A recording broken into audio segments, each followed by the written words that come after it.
Deuda impagable. Es el tema que tenemos para hoy y le damos la bienvenida a usted a este espacio Un Café con la Biblia.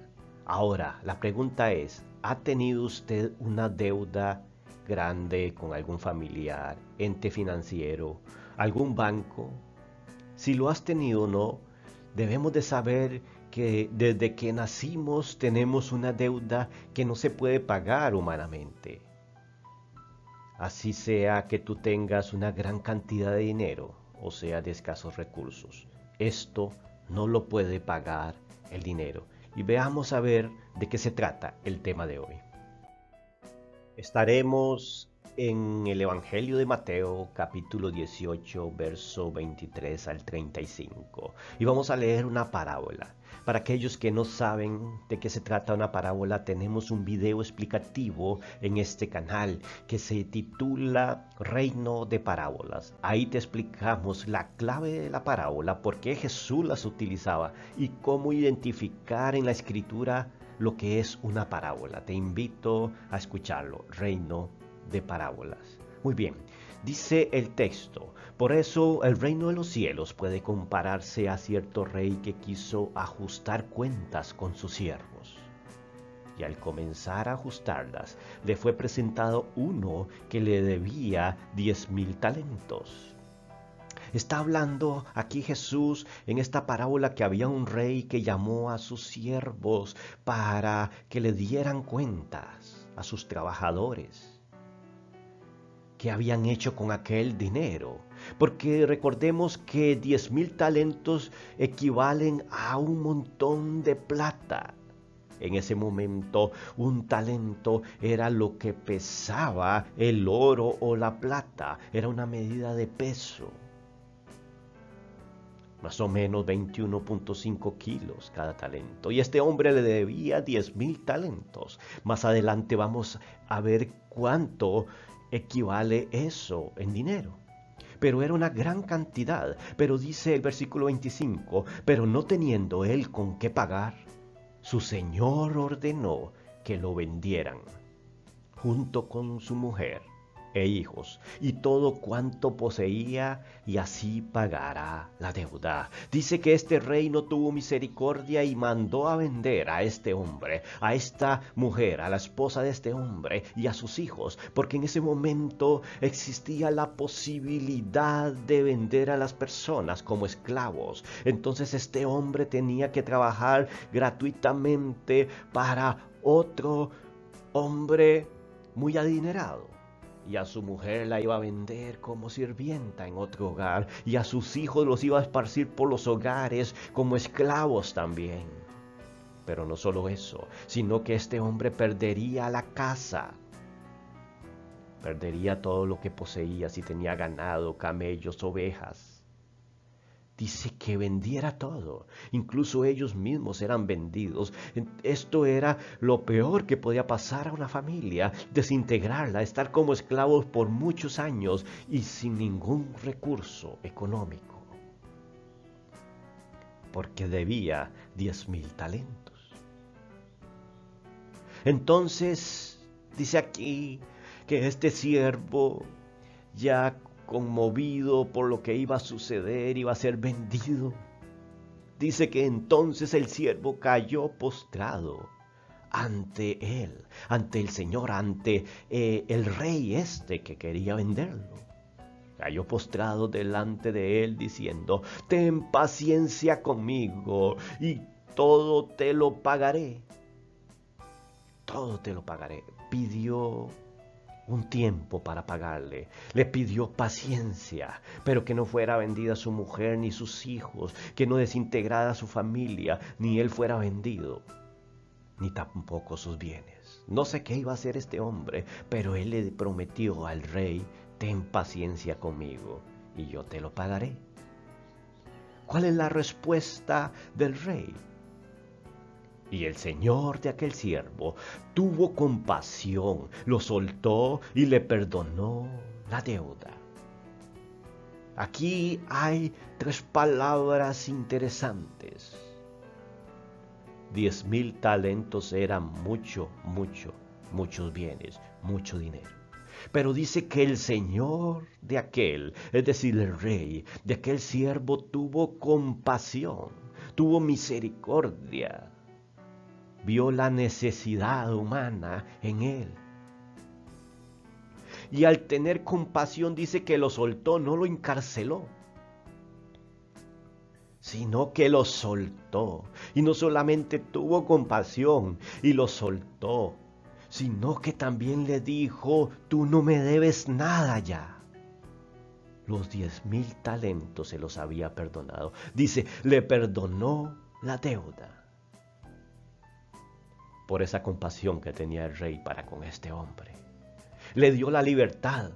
Es más, ya no trabajaba para él, ya no era esclavo de él, porque tuvo compasión. Y además le perdona la deuda. Ese hombre salió premiado, ya no debía ni un talento, ni un centavo de cada talento que debía. Eran 10,000 talentos y este hombre se lo perdonó. ¿Qué ejemplo más maravilloso nos da esta parábola? Ahora, ¿cuál es el comportamiento de este hombre que sale gozoso a la calle? Ya no es esclavo, ya no tiene que pagar los 10,000 talentos que le debía, ya no tiene que ser vendido él y su familia y sus bienes. ¿Cuál era la actitud de este hombre? Veamos el versículo 28. Pero al salir aquel hombre, y atención a este pero, es decir, va a hacer algo contrario a lo que recibió. Pero al salir aquel siervo, encontró a uno de sus consiervos que le debía 100 denarios. Y echándole mano, lo ahogaba diciendo: paga lo que debes. Dice que este hombre se le olvidó lo que había hecho el rey por él. Y encuentra a uno de sus consiervos, a uno que es igual a él, porque el rey tenía autoridad sobre este hombre, pero este se encuentra a uno de sus compañeros que en algún momento él le había prestado posiblemente 100 denarios. Pero 100 denarios no es comparado ni a un solo talento. Le debía una cantidad ínfima de dinero, aunque para él representaba bastante. 100 denarios eran 100 días de trabajo. Eran 100 días laborales. Pero dice que este hombre, echándole la mano, lo ahogaba, es decir, lo ahorcaba, lo tomó por el cuello bruscamente y le dijo: paga lo que debes. Entonces su consiervo, dice, aquel hombre también que le debía, a quien había sido perdonado, dice, entonces su consiervo dijo, y cayendo a sus pies, la misma actitud que él tuvo ante el rey, cayendo a sus pies le suplicaba diciendo: ten paciencia conmigo y te pagaré. Aquí usó la misma frase que este primer hombre había utilizado con el rey. Y le dice: ten paciencia conmigo y te pagaré. ¿Y qué sucedió? Por supuesto tenía que tener paciencia con ese hombre, porque el rey había tenido paciencia con él. Pero mira lo que sucede. Sin embargo, él no quiso, sino que fue y lo echó en la cárcel hasta que pagara lo que debía. Mira lo que pasó aquí. Este hombre había sido perdonado de 10,000 talentos. Y él no quiso tener paciencia para alguien que le debía 100 denarios. Que era una cantidad de dinero muy poca comparado a 10,000 talentos. Sin embargo, él no quiso, estaba en su voluntad, no quiso, sino que fue y lo echó a la cárcel, a este hombre que le debía 100 denarios. No tuvo compasión de él. Así que cuando vieron sus consiervos lo que había pasado, se entristecieron mucho y fueron y contaron a su señor todo lo que había sucedido. Dice que los demás compañeros vieron todo el drama que sucedió ahí. y se entristecieron, porque sabían la historia de este otro hombre que había sido perdonado por el rey, y él no quiso perdonar a uno de sus compañeros. Entonces los mismos compañeros fueron y le contaron al rey lo que había sucedido. ¿Y qué es lo que pasa entonces? Entonces, llamándolo su señor, le dijo: siervo malvado, te perdoné toda aquella deuda porque tú me suplicaste. Dice que ahora le dice siervo malvado. Ya estaba delante del rey y le dice: yo te perdoné la deuda porque tú me suplicaste. Y tú no pudiste hacer nada con este otro compañero tuyo. El verso 33 entonces nos dice: ¿no deberías tú también haberte compadecido de tu consiervo, así como yo me compadecí de ti? Eso se lo está diciendo al rey a este hombre que no quiso perdonar a su consiervo. ¿Acaso tú no tenías que compadecerse de él también, así como yo lo hice contigo? Entonces mira la reacción del rey. Y enfurecido su señor, lo entregó a los verdugos hasta que pagara todo lo que debía. Así también, concluye Jesús, así también mi Padre Celestial hará con vosotros si no perdonáis de corazón a cada uno de sus hermanos. Mira lo que está hablando aquí. Dice que enfurecido el rey lo entregó a los verdugos en la cárcel, a la tortura. ¿Hasta qué? Hasta que pagara los 10,000 talentos. La deuda volvió a caer sobre él. Había sido perdonado de 10,000 talentos, pero él no quiso perdonar 100 denarios. Entonces sobre sus espaldas cae la deuda y caen los verdugos, cae la cárcel, la esclavitud. Dice Jesús y concluye: entonces de esta misma forma, así también mi Padre Celestial hará con ustedes si no perdonan de corazón cada uno a tu hermano, a tu prójimo. Creo que la parábola es clara y debemos de meditar en lo que está hablando Jesús, en la idea central, el perdonar a los demás, porque Dios nos perdonó una gran deuda y ahora vamos a ver cuánto era esa deuda. Entonces este hombre fue echado a los verdugos, dijimos. ¿Por qué? Porque la deuda que le debía al rey era muy superior a aquellos 100 denarios que a él le debían. Y miramos para tener una idea. Veamos aquí en pantalla. Por ejemplo, un talento pesaba aproximadamente 21.6 kilogramos de plata o de oro, como fuera. Imagínese usted un peso de 21.6 kilos en plata. Eso traducido a gramos, porque la plata o el oro se vende hoy actualmente en gramos, y lo que estamos haciendo es como una comparación para tener una idea de lo que significaban 100 denarios a 10,000 talentos. Entonces estamos haciendo un cálculo aproximado. Entonces esos 21.6 kilos a gramos son 21.6 por 1000, es decir, 21.600 gramos de plata cada talento.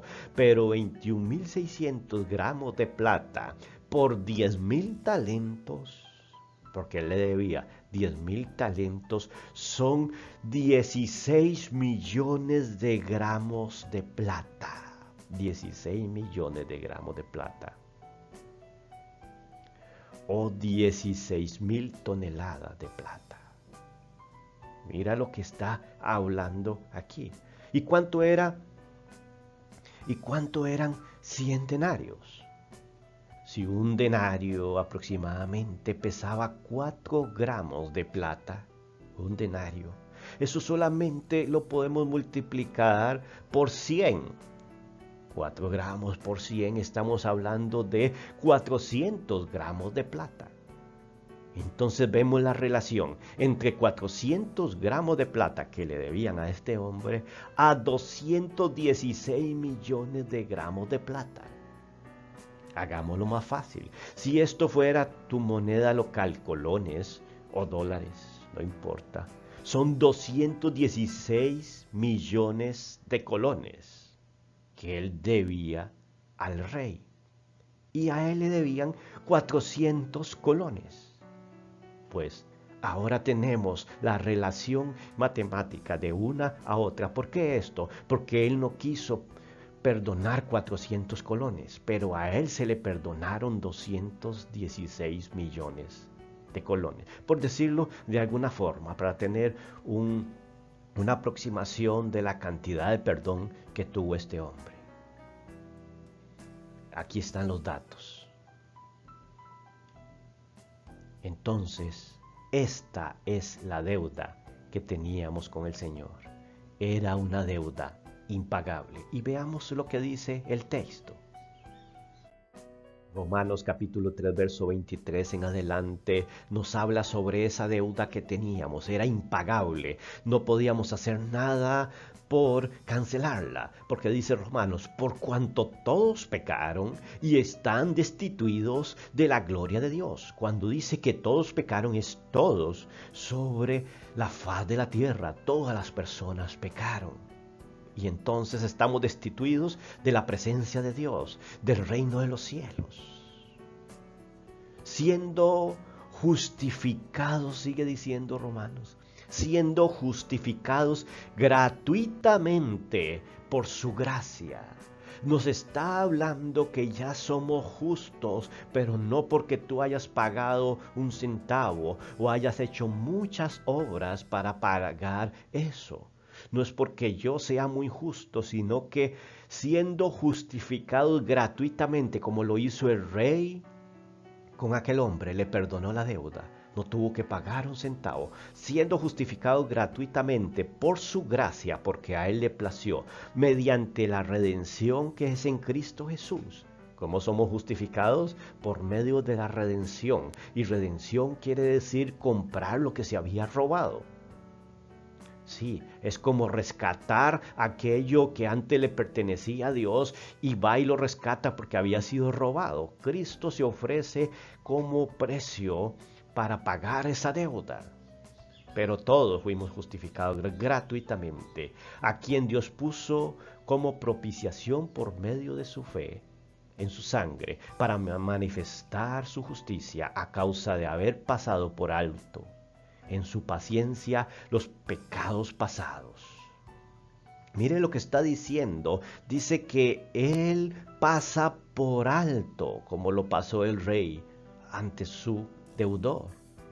Los pecados pasados, por su paciencia. Recuerde que aquel hombre le rogó paciencia al rey, que tuviera paciencia con él para pagárselo. Por su paciencia, dice, los pecados pasados, con la mira de manifestar en este tiempo su justicia, a fin de que Él sea el justo, el que justifica al que es de la fe de Jesús. Justifica a quienes creen en Jesús, está hablando. Entonces, vea las preguntas retóricas que hace en el verso 27. ¿Dónde pues está la jactancia? Es decir, ¿quién se puede jactar de ser salvo? Queda excluida, dice el escritor de Romanos. ¿Dónde está aquella persona que dice por mis propios esfuerzos? ¿Dónde la jactancia? Queda fuera. ¿Por cuál ley? ¿Por la de las obras? No, sino por la ley de la fe, dice aquí el escritor. Entonces ya ahora no viene la salvación por las obras, no es por la ley. No es por cumplir mandamientos, sino por las obras, o más bien, sino por la ley de la fe. Por creer simplemente. Concluimos, y vea la conclusión que hace aquí el escritor. Concluimos pues que el hombre es justificado por fe sin las obras de la ley. ¿Cómo es justificado gratuitamente? Por fe, sin las obras de la ley. ¿Es Dios solamente de los judíos? ¿No es Dios también de los gentiles? Ciertamente también de los gentiles, dice el escritor. Es decir, si ellos eran justificados por la ley, era solamente salvación para los judíos, porque a ellos se les fue entregada la ley. El Antiguo Testamento le fue entregado a los judíos. Entonces eran justificados por las obras en ese momento. Pero Dios quiere universalizar la salvación, y también entramos los gentiles, los que no pertenecemos al pueblo judío. Pero ahora entramos por la fe, porque Dios es uno, y Él justificará por la fe a los de la circuncisión y por medio de la fe a los de la incircuncisión.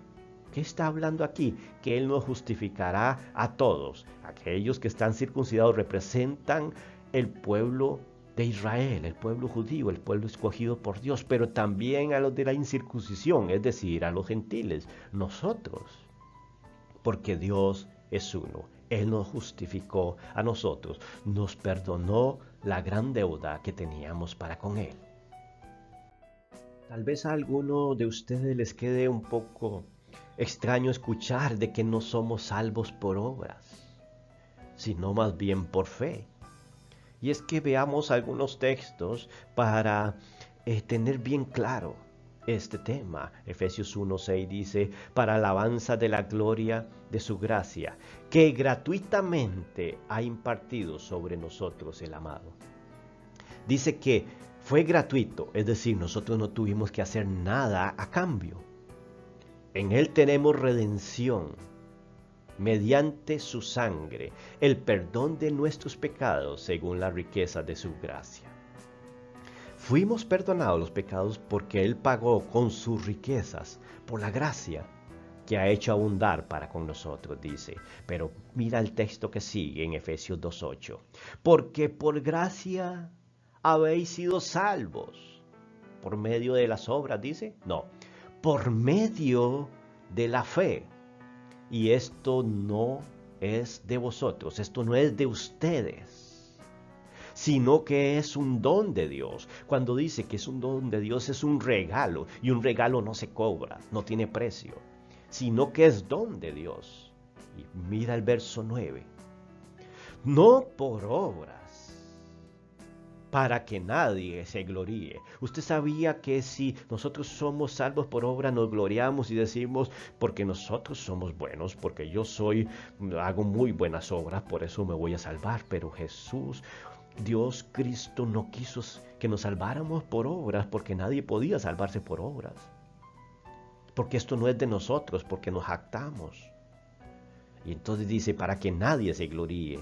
No es por obras entonces, porque somos hechura suya, creados en Cristo Jesús para hacer buenas obras, las cuales Dios preparó de antemano para que anduviésemos en ellas. Entonces nos confunde un poco aquí el texto, porque nos está diciendo en el verso 10, somos hechura suya, creados en Cristo Jesús para hacer buenas obras. Entonces, ¿somos salvos por obras? No.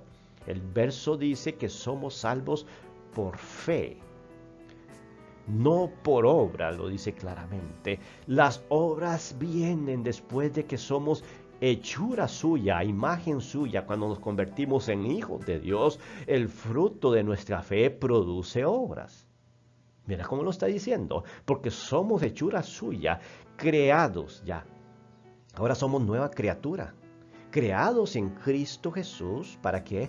Para hacer buenas obras, las cuales Dios preparó de antemano para que anduviésemos en ellas. Entonces aquí Pablo no elimina las obras, sin embargo las posiciona. Primero viene la fe, la conversión en Cristo, el creer en Cristo, y el fruto del cristiano, de un corazón renovado, es hacer las obras de corazón. Ya no es como mandamiento, sino porque nacen, porque es parte de su naturaleza en Cristo Jesús. De ahí que Pablo y Santiago nunca hay controversia. Santiago dice que la fe sin obras es muerta. Y aquí es como Pablo lo explica. Creo que los textos anteriores quedaron bastante claros. El texto por sí mismo se explica. Y si tienes alguna duda, alguna pregunta o quieres hacer algún comentario, te dejamos en el espacio de comentarios. O también puedes escribirnos al correo que aparece en la descripción. Te invitamos a que te suscribas al canal y que compartas con nosotros en vivo también los estudios bíblicos como estos. Gracias por haber estado con un café con la Biblia. Que Dios les siga bendiciendo.